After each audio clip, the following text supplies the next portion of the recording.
I'm recording. Whoops. Hey.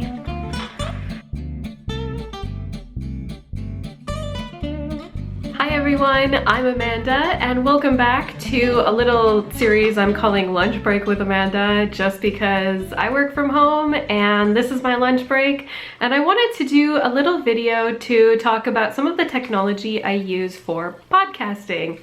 One of the reasons I want to do this is because I've been podcasting for 3.5 years, and when I started my podcast a few years ago, I was really overwhelmed by all of the professional setups for podcasting. I did a lot of research on YouTube.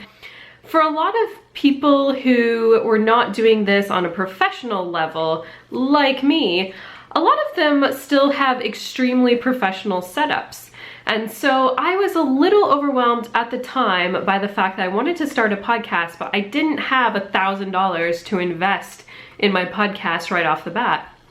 I also happen to live in a very small apartment by most standards, because it's also an old apartment, and the way the layout is set up is I don't really have the space at all for a dedicated podcasting space. So one of my challenges was, where was I going to podcast in my house that actually had good acoustics and would sound good? Because when I was researching podcasts, a lot of people had dedicated spaces for their podcasts. So they could either set up a little studio in their basement or in a spare bedroom, and I simply did not have that option. So today, I really want to talk about how I've been able to podcast for the last 3.5 years, and our podcasts have been very successful. At least one of them has been very successful, and it has also been a podcast where we've gotten compliments on the audio quality, and just in general, I would say that no one seems to have any issues at all with our audio quality,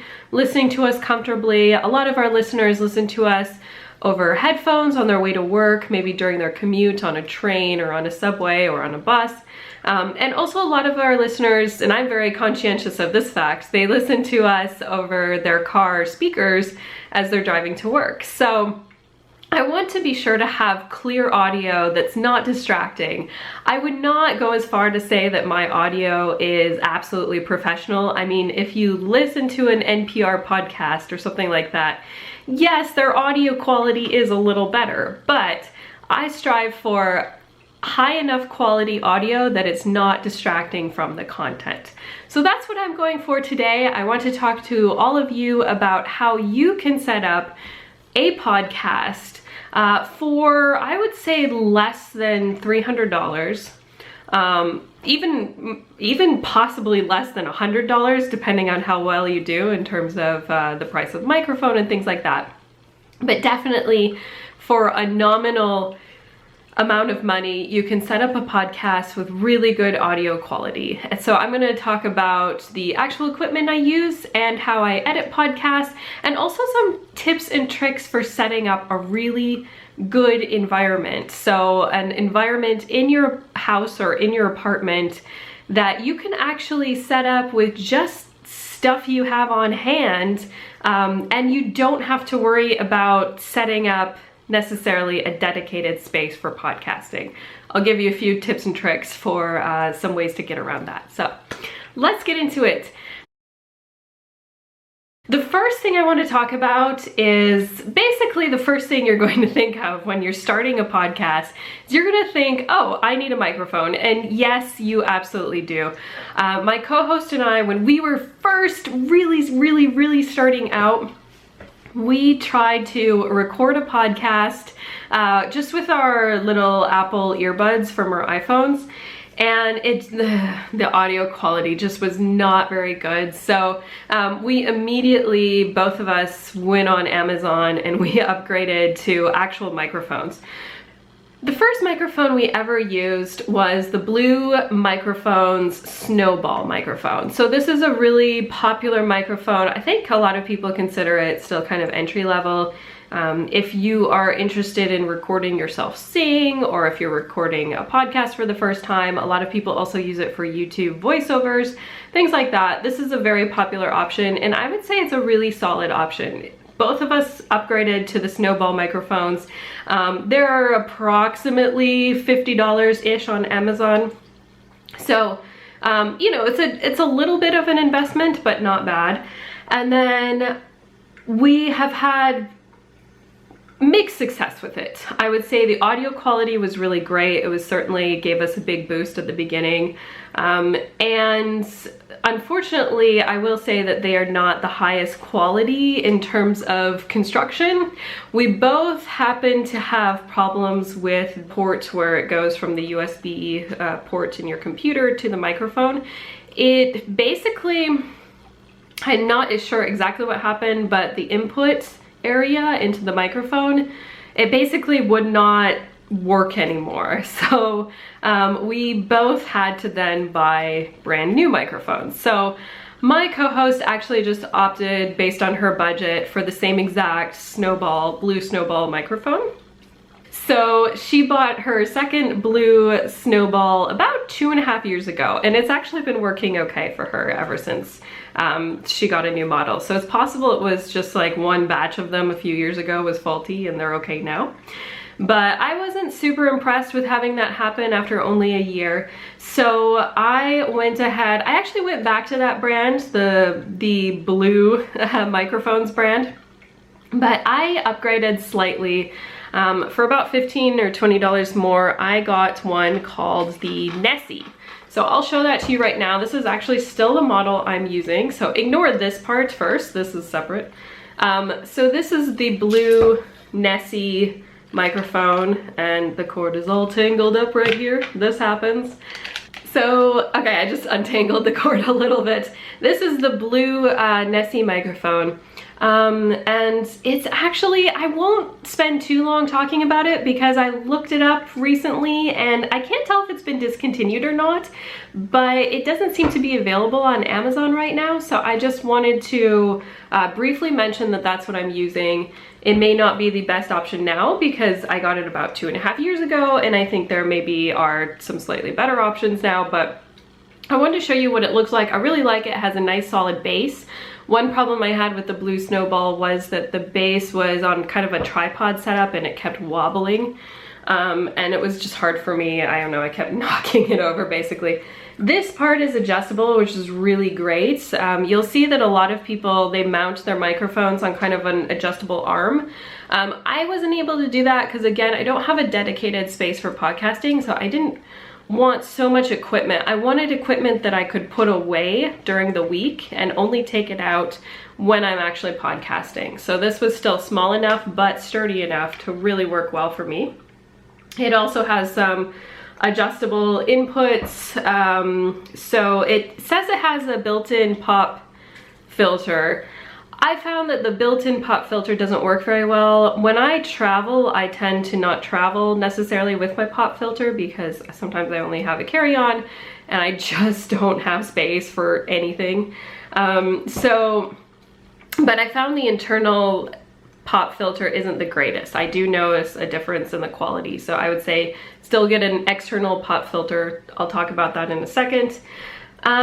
So another thing I really like is that it has 3 different recording modes. You adjust it with this little switch back here. It's for either voice, music, or raw. So it has some input settings that are automatically adjusted by the microphone itself to be optimized for that, whatever kind of input, whatever kind of audio you're recording.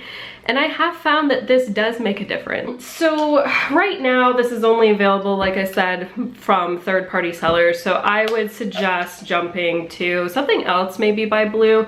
I did notice they have a newer Snowball model that appears to have a lot of features like this. It has the 3 different recording modes that I just mentioned. And it sounded like, to me, it had similar options as this. So the newer Snowball may be the one to go with. Blue also has something called a Yeti. So the Yeti microphone also seems to have all these features and possibly even more for just a little bit of a jump in price point.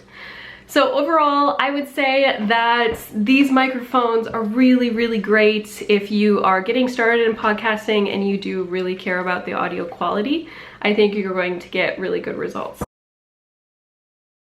Another thing thing to add to your microphone is, like I just mentioned, this pop filter. So basically it's mesh, which feels like nylons or tights. And then it just attaches on this little arm to the base of your microphone. It looks like that. Set it on the table and record. And it works pretty well. I would say that this is well worth the investment. I think it improves your audio quality a lot. It's only about $10 or less on Amazon to get one of these. You don't need to get a fancy one. I found that anyone works just fine. Mine has gotten a few holes and tears in it because I do travel and it's gotten snagged on some things from time to time, but unless it gets really bad, I don't think it really matters too much. The next thing I want to talk about is the actual environment where you record your podcast. So like I mentioned earlier in this video, I actually don't have the ability to dedicate a space in my home for podcasting. A lot of people can do this. If you can do this, great, fantastic, lucky you.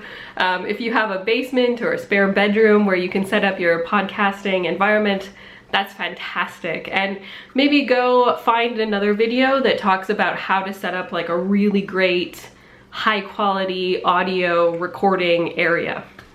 If you don't have that privilege though, I want to talk about how I manage it without having a dedicated space. So the first thing you need is, obviously you need to eliminate all background noise. So that means other people.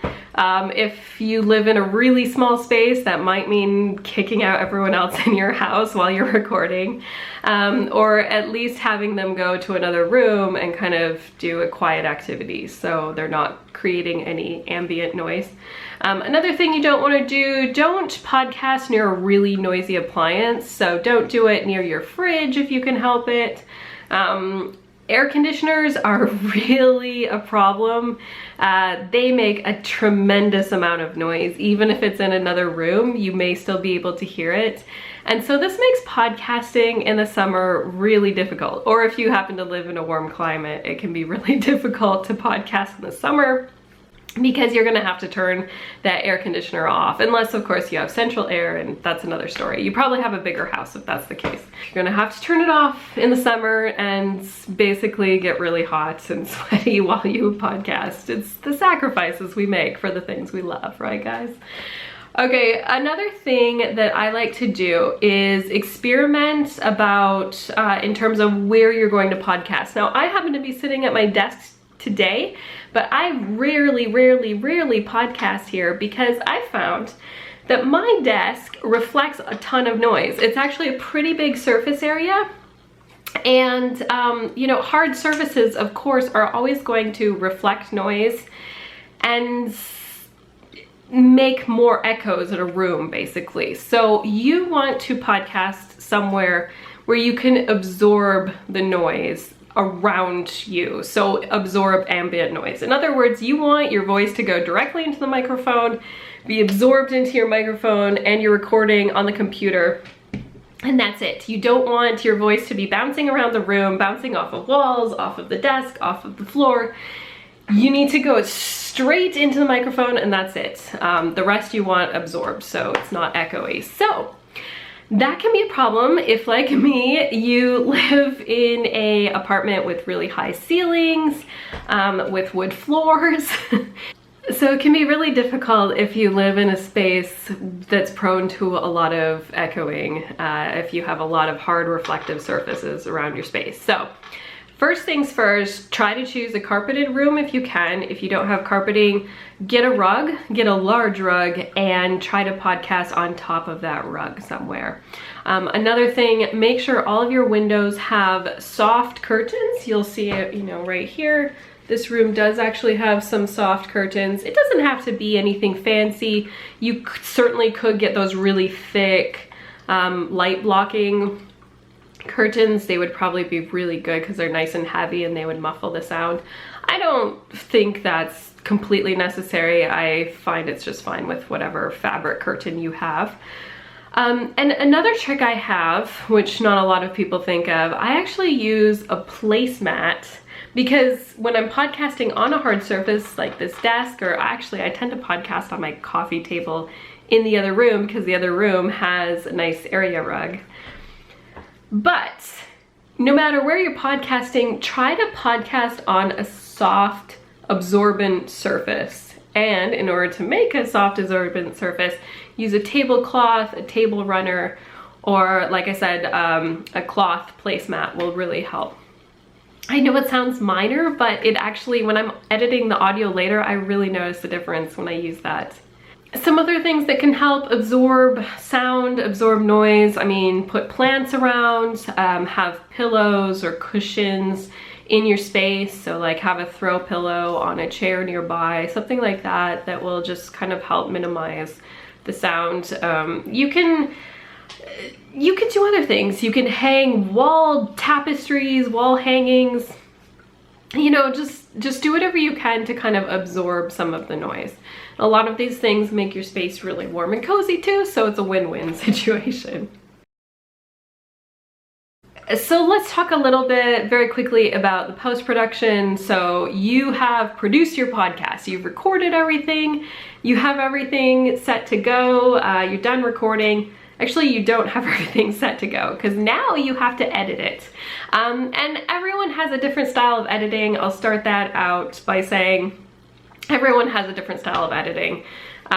Here's what I do. I actually use GarageBand. GarageBand is a really difficult program to use to edit these days because Apple has really stopped supporting podcast editing features on GarageBand. GarageBand 6 actually had a lot of podcasting features, but that was, GarageBand 6 was years ago. Right now they're on something like GarageBand, what is this? GarageBand 10, something like that. And it's not really focused on podcasting features. You can still edit a podcast on there, but it's not quite as simple, straightforward, intuitive as it used to be. So I'm sure a lot of people will cringe when I say this, but I use a really old version of GarageBand, GarageBand 6.0.5 to edit sometimes. I have also used GarageBand 10 from time to time to edit. I like this because I have MacBook Pro. I love Apple products. Even when they stopped supporting podcasting, I still enjoyed them anyway. So I just use that. I think it's really great on an Apple machine. I know a lot of people with PCs tend to use Audacity. I've tried to use Audacity on my Mac, don't like it at all, but that may be partly because I do think it's better suited to a PC environment. So certainly Audacity is free. That's another option for you. And then I have heard of some people using Final Cut Pro to edit their podcast. I downloaded the trial version of Final Cut Pro and tried that. It seems like it's too much. It's kind of overkill for a podcast. I get it if you also do video and you love Final Cut Pro for video, it might be a little bit easier to just run your podcast through that instead. I'm not sure. I'd have to spend more time with Final Cut Pro to really know if it was worth it. Certainly if you're starting out with a podcast, I would go with either GarageBand or Audacity. You also will need a portable hard drive because podcast audio files take up a ton of space and you don't want to have them sitting on your computer because it will just take up all of your computer space after a while. At first you'll be fine, but after a couple of podcast episodes, you'll want to get some of those audio files out of there. And I'm talking about like the GarageBand files, but also when you convert or when you save or export your GarageBand file or whatever file you're using to an MP3, you know, those MP3s, eventually they add up. As far as technology and equipment is concerned, that's really all you need to start a podcast. I just want to briefly mention when editing my podcast, or both of my podcasts, I tend to not over edit. This is something to be careful of, especially if you're coming from something like video, where video, I think a lot of people use a heavy hand in editing video footage. Audio and podcasts are just a little bit different in my opinion. I think that the nice thing about podcasts is the spontaneity. the fact that it sounds like a real conversation happening, and you want to maintain some of that authenticity. That's just part of a podcast. You want the spontaneous moments, and even if you or your co-host make some sort of silly mistake, if you can kind of laugh it off and move on, or maybe it sparks a whole other conversation, that's the kind of spontaneous, natural sounding conversation that I think makes most podcasts really good. Now, with that said, of course, there are definitely a lot of podcasts out there with higher production value where people really put a lot of time and effort into editing. The style of podcasts I've always done have been more of the spontaneous variety. Also, my co-host and I have talked for several years about a television show. So we noticed that our listeners really prioritize hearing what we have to say about that week's episode over you know, the time that we might spend editing or over editing the podcast. So basically, we have learned to not over edit and instead prioritize getting the podcast out into the world faster, because that seems to be what our listeners want to do, want us to do, I mean. So I don't over edit. What I do edit out are really blatant, stupid mistakes that don't add any value to the conversation. In fact, there was one point where I was experimenting with adding a few of our mistakes or bloopers in the podcast, and we actually got a negative review on iTunes about like how we don't know anything and we shouldn't have a podcast if we make that kind of dumb mistake. I thought it was just funny and silly, but someone obviously thought that it made us seem really inept and incompetent. So I started editing out any sort of mistake that just doesn't add any value to the podcast episode itself. Other things I'll edit out are long pauses. So sometimes having short pauses in the podcast is good because it makes the conversation seem a little bit more natural. But anything that's a long gap or a long pause can be uncomfortable to listen to, so I edit that out. And basically, speaking of uncomfortable things to listen to, anything that makes our podcast episode uncomfortable or difficult to listen to, or distracting or taking away from the conversation or the flow of the conversation, that's what I edit out. Also, sometimes there are little audio flaws like blips or pops or something like that. Those I edit out because, again, that would be uncomfortable to listen to. Sometimes if we accidentally like tap the table where our microphone is sitting, I will edit that out because that's, you know, again, very distracting, very uncomfortable. One other thing is my co-host and I are in completely separate locations. We live thousands of miles apart, so it would be wonderful if we could record together in person. And if you happen to have a podcast co-host that you can record together in person, I think it adds so much to the podcast. We have actually recorded together 2 or 3 times in the past when we're either traveling for something related to our podcast, or once I went to visit her. And those podcasts were amazing. They just had a very different feel to them, and it was just so nice to record together in person. If you're not recording in person, now we're getting into more of the content side of things, but just technically speaking, we do actually record over Skype, which again, a lot of very serious audio people would be like, oh, the audio quality is terrible. Again, the audio quality isn't as good as it could be, but we have been complimented by a lot of our listeners about the quality of our audio. So we've managed to get it as good as we can get it. We record off of something called Call Recorder. It's a program you buy for, I believe it's about $20. Works beautifully. It can work with Skype. It can work with FaceTime. You can experiment and see which program has a better audio kind of quality in your opinion, and you can go with that. It saves it into an audio file. I just insert it into GarageBand and edit from there. And some people do record separately, like so I would record my own file of the recording input into my computer, and then my co-host would record her own file on her computer, and then you can take those two audio files and put them in two separate tracks in something like GarageBand and sync them up basically, and you would get a much higher quality audio file.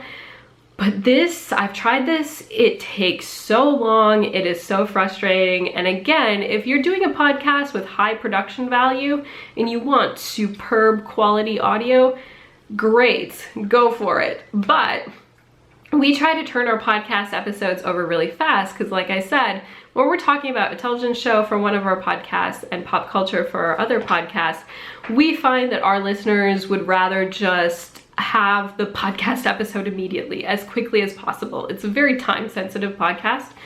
And so I don't take the extra hours or extra day that would be required for like that little bit of higher quality audio. It's just a whole bunch of extra work, I have found. So that's my choice. You might choose something differently, especially if you want a podcast with really beautiful production value and high audio quality. By all means, feel free to disagree with me. Don't record over Skype. Don't edit from one file. You know, have two separate tracks and two separate audio recordings, and yeah, you'd have a beautiful podcast. So that's all. That's my podcasting equipment investments.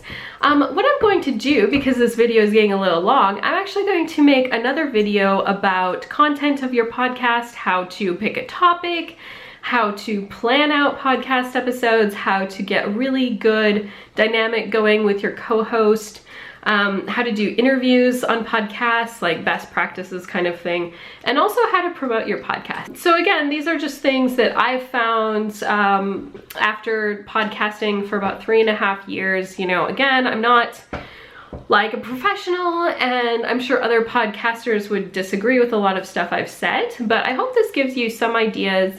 And if you're really interested in starting a podcast, I certainly encourage you to do so.